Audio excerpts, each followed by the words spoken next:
Así funciona el mundo. ¿Cómo está dividida la riqueza en el mundo?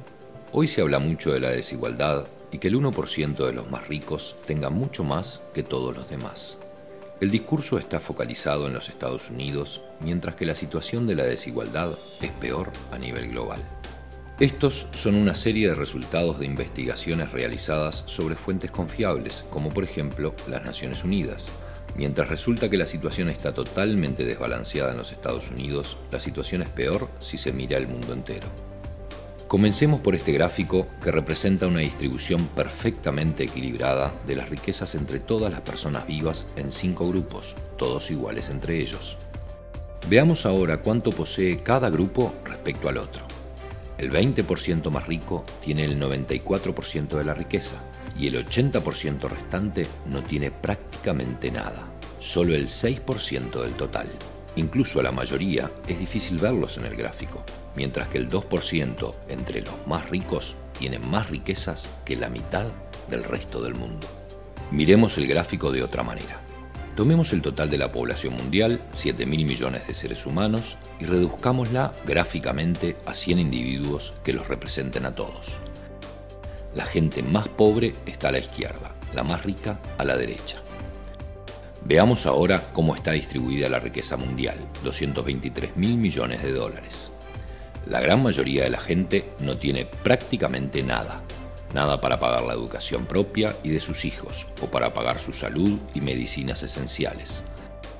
Mientras que el 1% de la población, los más ricos, acumularon el 43% de la riqueza mundial. En la base, el 80% de la población disponen del 6% del total para distribuirse entre ellos. Pero ni siquiera eso muestra a los extremos que ha llegado la situación. Las 300 personas más ricas del planeta tienen la misma riqueza que 3.000 millones de personas más pobres de la Tierra. En otras palabras, un grupo de personas que caben dentro de un avión de medianas dimensiones posee más riquezas que la población entera de la India, China, Estados Unidos y Brasil, todos juntos. La diferencia se ve también geográficamente, con una diferencia siempre mayor entre las naciones más ricas y el resto del mundo. Durante la mayor parte de la historia, las cosas fueron mucho más equilibradas. Hace 200 años, las pocas naciones más ricas eran 3 veces más ricas que las naciones más pobres. Al final del colonialismo, en los años 60, eran 35 veces más ricas. Hoy, son 80 veces más ricas. Las naciones más ricas buscan compensar esta situación ofreciendo ayuda a las naciones más pobres, cerca de 130.000 millones de dólares por año, que es una cifra importante. Entonces, ¿por qué la desigualdad continúa creciendo? Uno de los motivos es que las grandes corporaciones extraen de las naciones pobres 900.000 millones de dólares anuales basados en la especulación y la manipulación de los precios del comercio internacional. Además de esto, las naciones más pobres pagan 600.000 millones de dólares anuales por préstamos que son pagados más de una vez.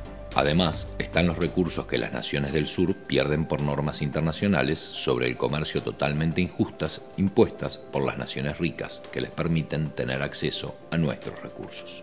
Los economistas de la Universidad de Massachusetts calcularon que esto le cuesta a los países pobres otros 500.000 millones de dólares. Si se pone todo junto, resulta que todos los años fluyen 2 billones de dólares, es decir, 2 millones de dólares desde los países pobres a los países ricos. Las naciones ricas aman decir que están ayudando a los países pobres a desarrollarse. Pero ¿quién está realmente ayudando a quién? Eso hace pensar que hay cosas profundamente equivocadas en las reglas de la economía global. No puede ser justo que la riqueza de nuestro planeta se haya concentrado en un número muy reducido de personas. Este no es el mundo que queremos.